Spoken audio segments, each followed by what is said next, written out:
on vient du... Avant, ça s'appelait le Petit Saint-Michel. Aujourd'hui, ça s'appelle le rang Pee-Wee. Et fait comique du nom du rang. Si on est du côté de Saint-Elphège, c'est écrit P-E-E-W-E-E. Et si on est du côté de la 255, c'est écrit P-I-O-U-I. Comme Pee-Wee. Ouais, ok. Ouais. J'avais pas vu la différence. Oui, en tout cas, ça faisait rire le monde parce que il y a deux noms pour un petit rang qui s'appelait au début le Petit Saint-Michel. Ben oui, mais ça, c'était-tu une guerre de clocher ou c'était-tu... Non, c'est peut-être les municipalités qui en ont décidé comme ça. J'ai pas eu... Moi, du temps que j'ai resté là, ça s'appelait le Saint-Michel. Ah oui, ok. Oui, Ok. c'est venu par après, ça. Le Pee-Wee d'un bord, puis l'autre Pee-Wee de l'autre bord, là, c'est venu par après. J'ai jamais posé la question à savoir le pourquoi. Donc, c'est ça. Mon père était agriculteur, ma mère ménagère, bien entendu, parce qu'on avait la ferme paternelle qui vient de mes grands-parents du côté de mon père. Donc, mes grands-parents ont resté chez nous jusqu'à quasiment leur mort. Là, on sait-tu quand, ou pour les dates à peu près? Ça, on parle des années 75-76. Qui sont décédés. Qui sont décédés, oui. Moi, en tout cas, je les ai connus jusqu'à l'âge de 15 ans, je dirais. Ils faisaient partie de la famille, donc en ayant la ferme paternelle, donc les fins de semaine, on avait beaucoup d'oncles et de tantes qui venaient chez nous. Donc, on était occupés justement à faire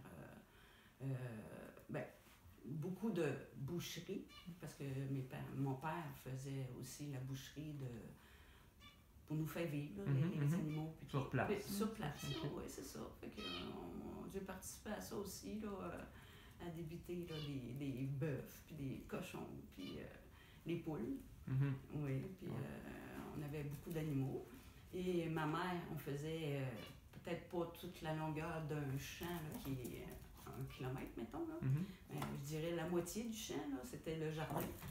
On faisait tous les légumes là, qu'on peut avoir aujourd'hui. Conservés tout au long de l'année. Tout ça. On avait un caveau au sous-sol pour les patates, les carottes, ces choses-là. Puis on faisait des conserves là, pour les fèves, le blé d'Inde et tout. Puis l'hiver, ça, j'étais jeune, mais je m'en souviens un petit peu. Peut-être à l'âge de 6 ans que je me ramène pour conserver la viande l'hiver. Oui. OK? On mettait la viande, puis on mettait plein de neige par-dessus avec du brin de scie. Ah, OK. Fait que ça conservait la viande, si on veut, pour une bonne partie de l'hiver. Puis on vivait, c'était modeste nos affaires, mais... Vous viviez bien quand même. On vivait très bien, tu sais, puis c'est de là, tu sais, le contact familial, ça a été wow pendant qu'on était jeunes.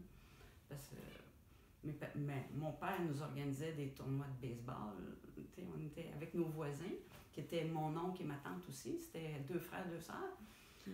Donc, on faisait des parties de balle, des parties de hockey,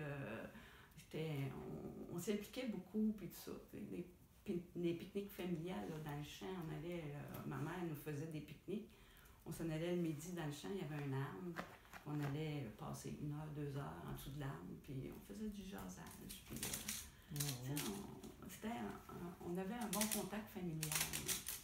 Et aussi avec le village. Ça s'est développé depuis le temps. Nous, les enfants, on allait justement jouer au ballon-ballet, au baseball, il y avait des équipes. Puis, on avait des bons amis, puis mes parents étaient impliqués aussi dans le communautaire, là, comme Centraide.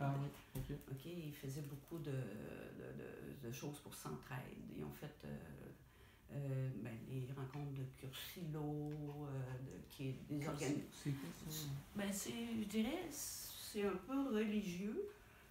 C'est pour les conjoints. Tu vas là, tu te rencontres les fins de semaine, puis ça crée un peu des liens sociaux, des liens d'amitié, puis tout ça. Puis il allait là avec diverses personnes du village. Puis,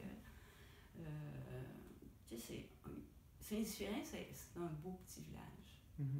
Je sais que ça a changé parce que c'est rendu plus jeune. Moi, je suis partie de Saint-Sylvain, j'avais 19 ans.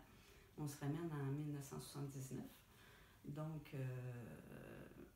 je regarde, des fois j'écoute, puis tout ça, puis c'est vraiment plus pareil. Là. La vie d'aujourd'hui à Saint-Sylvain, là, je dirais 40 ans, 50 ans, c'était plus vieux Saint-Sylvain. Aujourd'hui, ça recommence à vivre. Là.